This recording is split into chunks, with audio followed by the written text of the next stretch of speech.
Hello, my name is Dr. Joshua Goldenberg. I am a naturopathic doctor, a registered naturopathic doctor in the state of Colorado.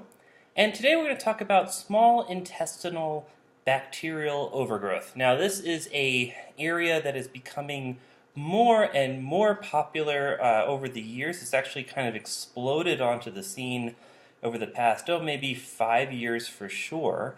And a lot of that is because we're beginning to learn so much more about it. And we're going to talk a little bit about some of the new findings that we've discovered in the more recent years. And some of you may know this more fondly as SIBO, or SIBO. So small intestinal bacterial overgrowth, SIBO, I've heard people pronounce it SIBO, SIBO. This is what we're talking about here. Many names for the same issue. So, who the heck am I? So again, my name is Dr. Joshua Goldenberg, registered naturopathic doctor. I love hats. I wear many different hats, and I primarily focus around three of them. One is research, the other is seeing patients, clinical, and the other is teaching. So I see patients here in Colorado at the Goldenberg GI Center in Colorado Springs, although I have patients that come down from Denver, even a couple from Wyoming, etc. I used to teach at Bastyr University when I was still in Seattle. That's my alma mater. That's where I learned naturopathic medicine, which is a 4-year graduate level degree after your undergraduate. So I did molecular biology and cellular biology at the University of Pennsylvania as my undergrad, and then went on to Bastyr to study naturopathic medicine. But I still am a research investigator for them, so that's where most of my research colleagues are, and we still work together. I teach mostly MDs, DOs, NPs, chiropractors, etc. at the AIHM. This is the Academy of Integrative Health and Medicine, and I teach them how to read research really critically and how to evaluate it. It's called evidence-based medicine, and that's my primary courses that I teach there. My research has been published all over. A lot of the stuff on probiotics has been very well received in the lay media, so we've been on Fox News.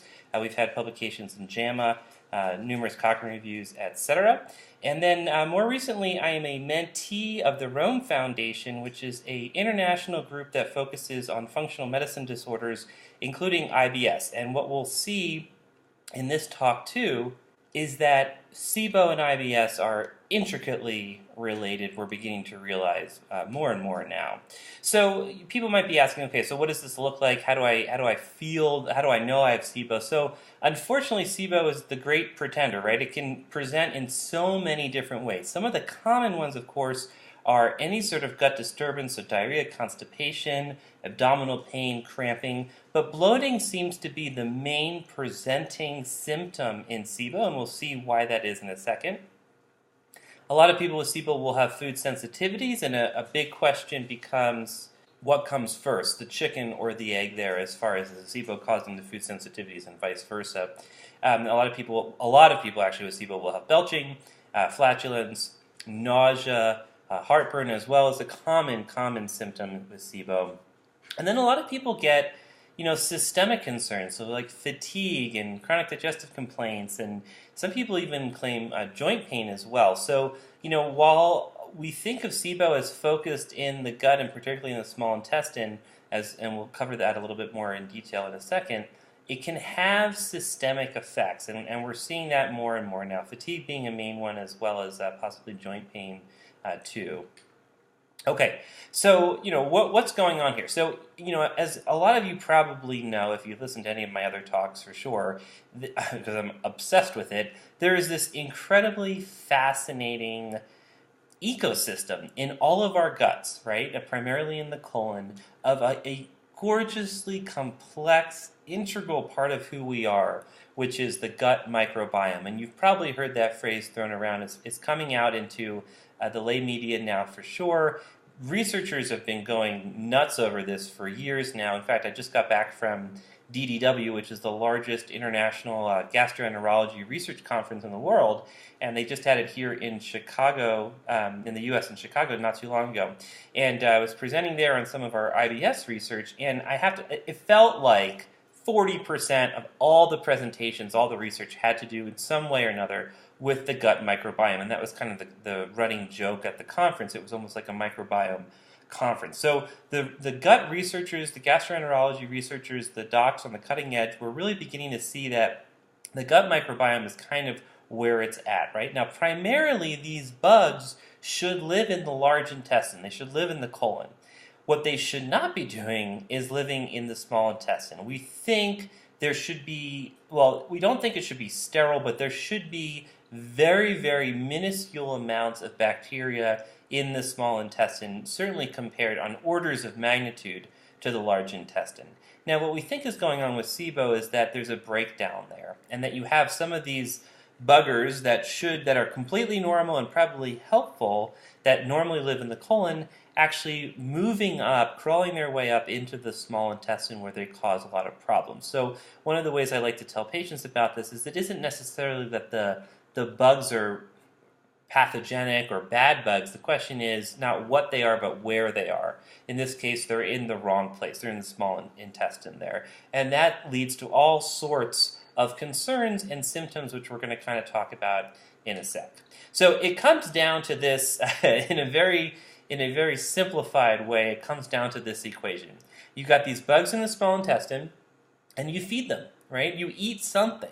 And what happens is you get this explosion of gas reaction, right? So people with SIBO will often say, I eat something and in 20 minutes, 30 minutes already, I feel extremely bloated and gassy, and what the heck is going on? That's sort of the textbook classic SIBO case there. And what we think is happening is that you're eating your food, you're chewing your food, it goes through the mouth, it gets smashed up, it goes down through the esophagus, it sits in this vat of acid that is your stomach, and then it begins to be released into the small intestine, first in the duodenum and then down to the other parts of the small intestine.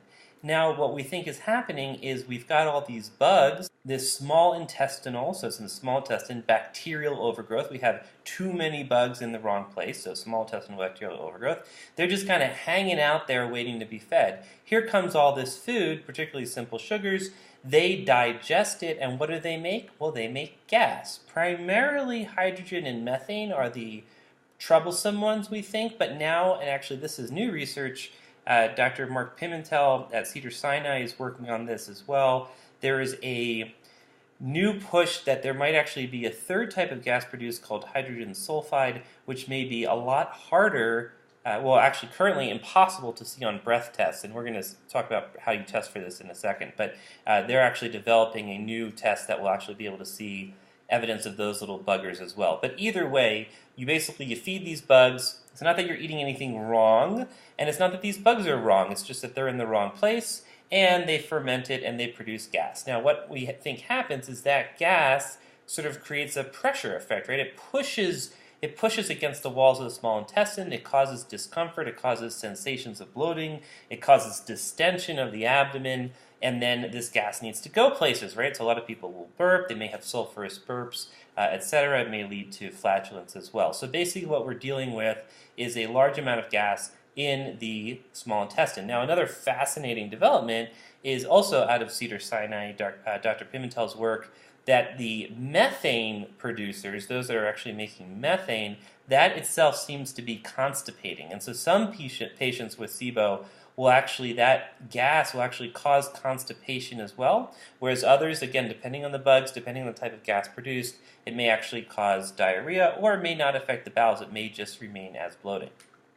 Okay, so why the heck do you get it? So he's just said, well, Josh, you just told me what causes SIBO. It's having these bugs, or too many of them, in the wrong place, basically, right? So it's a no-duh. It's in the name, right? Small intestinal bacterial overgrowth. That's what it is. Well, yes, that's true, but as any good, as naturopathic doctors, we are trained to look for the root cause, and I think any good doctor worth their salt should be looking for the root cause as well, right? And so basically we have to ask ourselves, well, okay, I get that I've got bacteria in the wrong place, but why?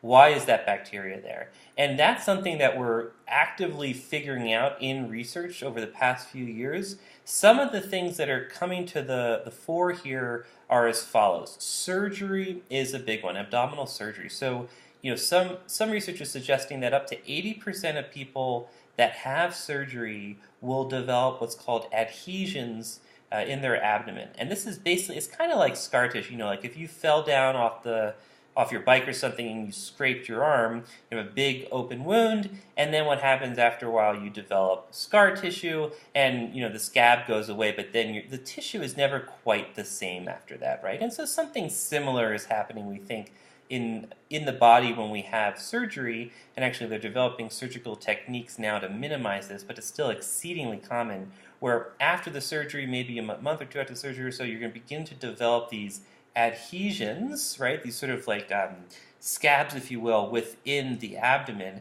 Now the problem is there's stuff in the abdomen, particularly the small intestine. That's what we're talking about.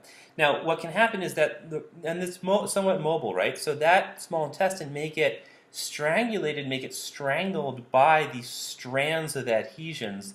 And so now what should be happening, which are, we call it normal gut motility, you have these cleansing waves. Basically, it's like a sweeper here in this picture, right?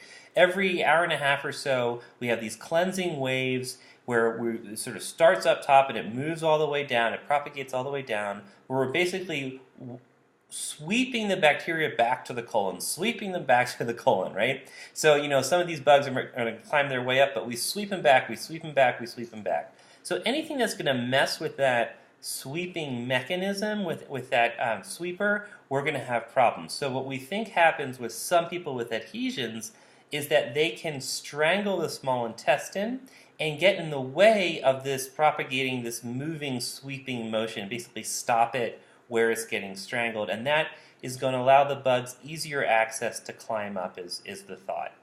We also see this with diabetes. So, some of the common side effects of diabetes that everyone knows about, might be, people losing their toes, or numbness and tingling, and even gastroparesis. So what are we talking about here? The commonalities are issues with small nerve fibers, right? So diabetes is a disease of blood sugar, right? There's basically too much blood sugar floating around in the blood, and that in and of itself can be very toxic to many different parts of the body, including nerve tissue. And so we see small nerves, like in fingers and toes, go first. So a lot of people with diabetes will have neuropathies. Diabetic neuropathy is very, very common, so these nerve problems. But it also happens in the gut, where the nerves that are basically helping the body create this sweeping motion are damaged, for lack of a better word, I guess, by all the blood sugar, is the thought, and that impedes our ability to have this sweeping motion, and now we have more likely development into SIBO. So that's another thought.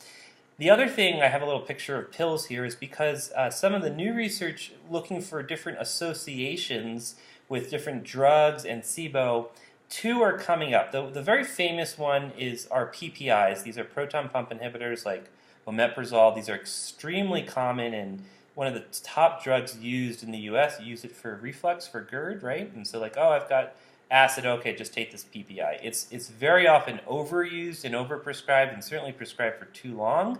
And we've been seeing this association with SIBO for a while. Now, the thought is, well, that makes a tremendous amount of sense. The stomach should be full of acid, and this acid, part of it's going to trickle down into the small intestine every time, it opens up to let food through. That acid is going to move through the small intestine and kill off some of these buggers. And if we have less acid, we have less killing, and so we have more buggers, is the thought. And that makes a certain amount of sense, certainly makes a lot of sense.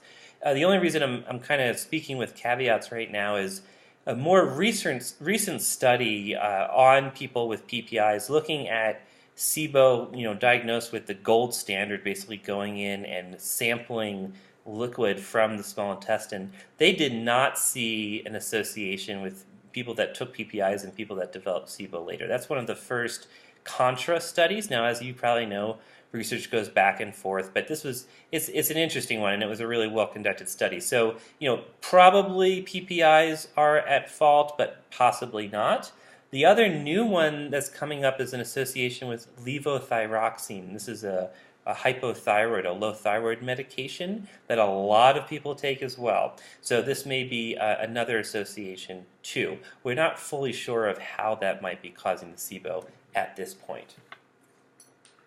Okay, so I usually give this talk, and we chat about what SIBO is and all the symptoms it can cause, and then always the next question is, well, how do I test it? There's got to be a test for it, right, Josh? Yes, there is actually. So, with many diseases, you make diagnoses based on, symptoms. If you got X, Y, and Z, but not B, you have this disease. We do that for IBS, for example. With SIBO, there is a test. It's a breath test. It's a lactulose breath test. It's a little bit controversial. I do use it. A lot of SIBO docs use it. I think it makes a tremendous amount of sense. Basically, what you do is you have the person, go on this special diet for 24 and then 12 hours, and then what they do is they breathe into tubes basically every 10 minutes, and you give them a sugar to drink that should not be absorbed by the body, right? It doesn't get absorbed. And so the thought is, if everything's copacetic, you'll drink it, it'll go down through your esophagus, through your stomach, enter your small intestine. It's not going to get absorbed. Nothing's doing. It's just making its way all the way down to the colon. Bam. Once it hits the colon, that's where the bugs should be. They immediately love it. It's like candy for them. They digest it. They ferment it. They create gas. And then that gas should be absorbed somewhat into the blood and then amazingly gets excreted into the lungs and out through your breath. It's just absolutely amazing how fast this can happen. And so basically what you do is you breathe into these test tubes every 10 minutes, you send it off to a lab, and you measure the gas, the hydrogen and the methane that's in there. There shouldn't really be any until it hits the large intestine. If it happens too soon, too early, then we have a suspicion that you have SIBO, because basically we think the sugar is hitting those buggers too soon, which means the sugar is probably still in the small intestine causing a problem. And that's kind of objective evidence that you might have SIBO. The reason I'm speaking in caveats here too is this is also somewhat controversial because some people just have really fast what's called transit time, where the sugar moves through really, really quickly. And so we may think this is bugs fermented by bugs in your small intestine, but it may actually be all the way down in your large intestine. It's just for you it moved a lot faster. So that again is what you'll learn about medicine in general is that we're constantly learning and evolving, and particularly in areas like this where we're at the cutting edge of current knowledge about it, people will go back and forth as far as what best practices are. But that's good. That's all part of a normal, healthy research clinician cycle, in my opinion. Okay, so let's say you have it. Let's say we suspect it from symptoms, we suspect it from history, and you do a breath test and it's positive. What do you do to treat it? So there's different approaches, okay? One is to just kill it back. We've got an overgrowth of bacteria, as we said, so why don't we just bulldoze those suckers back, right? And that it require some form of antimicrobial, basically an antibiotic. The conventional docs will often prescribe something called rifaximin or Xifaxan, which is a actually very safe, non-absorbed antibiotic that will kill off these bugs and we think not cause much further problem right in the gut, at least according to the current research. I, as a registered naturopathic doctor, in Colorado State, I cannot prescribe rifaximin, although I used to in Washington State when I was there. So here we use herbs, so we'll use herbal antimicrobials to kill those suckers back. There has been some, basic level research. It's called a retrospective study, so it's not perfect research, but it's something that does seem to suggest that certain herbal antimicrobials are as effective as conventional drugs or rifaximin in treating SIBO. Again, not the highest quality research, but an interesting study nonetheless. And then we'll talk to people about eating special diets, a low FODMAP diet in particular, where they are basically avoiding foods that will feed these bugs to prevent them from coming back. And then we'll also help them with something called a prokinetic, which could be both conventional meds or natural prokinetics, which are basically like hiring extra sweepers for the small intestine to keep that sweeping motion going so that you don't have development of these problems again in the future. SIBO is notorious in that many people will have this chronic relapsing SIBO where they'll feel great after treatment for 6 months and then it'll come back and come back after that and after that. And it's extremely frustrating for patients. So we work very hard, not only, and it's one thing to kill things back, that almost always works, but then the question is, how do we prevent it from happening again? Okay, so I want to thank you for your attention. I am a huge GI research and clinician geek. So I mostly research and teaching. That's how I spend most of my week. But about 2 days a week, I do see patients, again, focused on the gut, focused on IBS. These days, seeing a lot of SIBO, a lot of GI issues, as well as Crohn's, ulcerative colitis, IBD, etc. So I'd be happy to help you with any of your problems. Feel free to call the office at 719-377-6609. The website here as well, goldenberggicenter.com. And also just shoot me an email. This is my work email. I answer those emails. If you have any questions at all, shoot me an email. Let me see if I can help you feel better, because I know this is something that people really, really struggle with. And I also just love to talk about some of the new stuff that's coming out in medicine for some of these issues. And I know it can be very confusing for patients, so I hope to be a source to help clarify some of the confusing issues. So thank you so much, and I hope to see you one day in the clinic or down the street or at one of my talks in the community. Take care.